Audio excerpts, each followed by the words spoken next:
Chapter 8. As they reached the base of White Fang Peak, Tom lifted his hat and wiped his forehead. He looked at his watch. Not yet 6 o'clock in the morning was already warm. In the distance, he could hear the cars on the highway, workers making the 35-mile commute to San Diego. They stood their horses, gazing up over the thick growth of manzanita shrubs mingled with leather-leafed sugar bush, climbing to the top of the hill. "Can't even see his house from here, can you?" asked Cruz. "You need a helicopter. The gate comes first, about halfway up, and I'm sure it's locked." Cruz kept staring at the hill. "Besides that, there's a 10-foot-high wall around the place with sharp iron rods on top." Cruz looked at him and grinned. "No high-voltage electricity?" He paused a moment to read the mountain, then tissed his horse and set off. He did not take the driveway that twisted the way to its gate. Instead, he rode through the brush. "Looks like a straighter shot," he called. Tom valued that ability, reading a mountain by its brush tops and figuring out a trail even though the ground itself was impossible to see. To him, it came naturally. He'd done it all his life, but he didn't know many other people who could do that. As they stepped, the horse stirred up rabbits and quail from under the bush, but the horse never spooked. Seemed to be their natural terrain as well. "What if he's not up yet?" asked Tom. "Then we'll throw rocks at his front door." Cruz ran Screwball down and up a small erosion ditch. "Or we can wait," Tom called after him. "We've got plenty of time before we have to get back." Now a bit alarmed that Cruz was acting a little overconfident, Tom added, "People say that he shoots trespassers."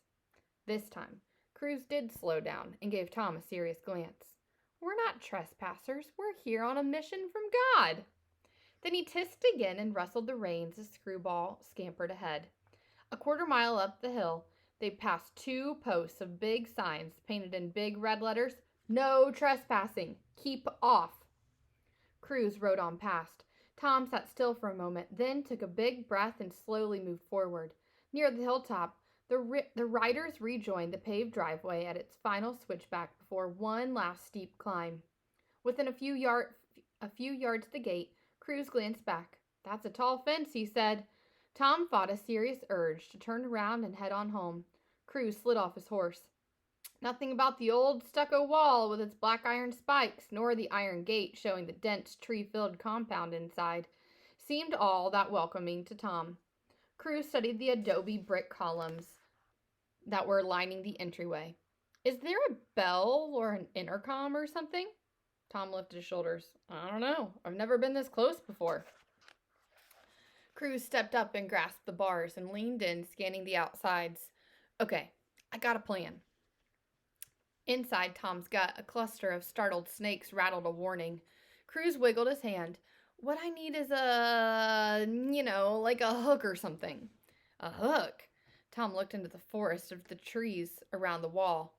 Orange trees, apple, avocado, eucalyptus. "You going fishing?" He stayed atop Pronto, who circled once, lifting skittery hooves. "No, a big hook, like a claw. I need something metal or something." He began walking along the base of the wall, scanning the ground. Tom hopped down to help. Leading Pronto, he walked back in the other direction, circling the compound. But he found nothing worthwhile by the time that he met up with Cruz on the other side. "Only metal I saw," said Tom, "were a couple of beer cans and a few short, rusty pieces of old iron rods that have probably been there since they built this wall." He bit down on a smile. Now Cruz would have to forget whatever crazy scheme he'd had in mind. "You mean like these?" Out of his back pocket, Cruz pulled 3 iron rods about 10 inches long. Tom laughed. "Yeah, but what are you going to do? Bend them with your bare hands?" "Nah, I got an idea. Listen. Go back and pick up all of those beer cans, okay? I'll meet you over by the gate." Tom found 5 aluminum cans, dumped them in the pile Cruz had already made with his own finds. "That's more than enough," said Cruz. He pulled out of his pocket knife and began sawing off the bottoms of each can.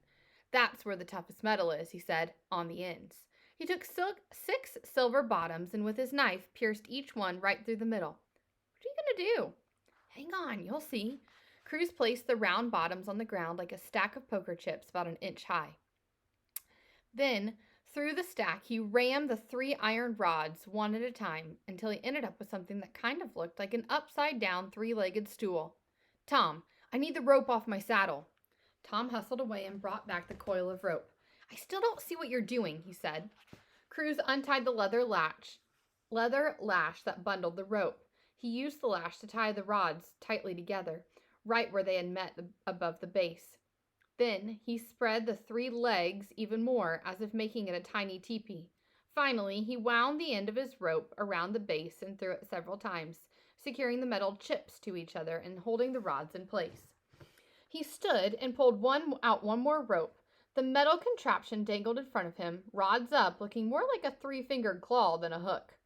Cruz whirled it around and around. Excelente!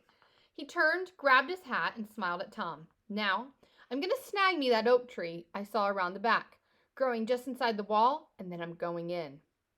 You're crazy. You're going to get halfway up that wall, then that thing's going to come flying apart, and then you're going to fall and land on your butt like some dumb rodeo rider getting tossed off a bull. Cruz didn't look at him. He inspected his homemade grappling hook and said, "Nah, I think it'll work." He started off, leaving Tom to follow, leading both horses. But what about the dogs? He's got man-eating dogs. That's not a legend. That's actually true. I don't hear anything. Maybe you got it wrong, Tom. Maybe somebody saw a man eating dogs. He raised a finger. Now that might be true. On the far side of the property, the morning sun lit the whitewashed wall and the upper branches of the gangly oak in Delgado's backyard. Tom tied the horses to a sprawling bush not too far away. Meanwhile, Cruz slipped on a pair of leather batting gloves he'd pulled from his bag. Then he hopped onto the small granite boulder nearby. Slowly, he began to twirl the rope. Tom kept his distance behind and to the side of Cruz just in case something went flying off. "It'll be just like rock climbing," said Cruz. "You know, like going up the face of a 10-foot boulder. Nothing to it." He spun the contraption in wider, faster loops. The claw took off through the air into the leaves and branches of the tree. Neither boy could see where it landed, but it didn't matter. Cruz yanked the line, jerked back, and gave the line a little caught. And then caught. He yanked again, and this time it held on firm. The line ran from the tree, over the wall, down into Cruz's hand. He pulled once more and leaned back into his hat. So far his hat fell off, but his rope didn't give an inch. It was ready. "Give me a boost, Tom." Tom could not move. Now that same cluster of snakes was not only rattling a full fury, they had crawled into his arms and legs. He was paralyzed. "Come on, Tom." Cruz grabbed his hat, shoved it on. "Either give me a boost or bring me my horse." Finally, Tom approached. He decided that all he had to do was give him a boost. Then hide behind the wall, safe and sound. Sure, he thought, that won't be so bad. He threaded his fingers together, then set them under Cruz's dusty boot. "You ready?" Without a word, Cruz stepped up into Tom's hands, bent his knees, and put a foot against the wall. He grabbed high on the rope, brought his other foot around, and began walking up the wall. Tom barely moved from underneath. He's really doing it, he thought. This guy is crazy. "I'll stay here," Tom said, in case I need to break your fall." Cruz was breathing too hard to answer. He just kept going. A cowboy Spider-Man lurching up a wall.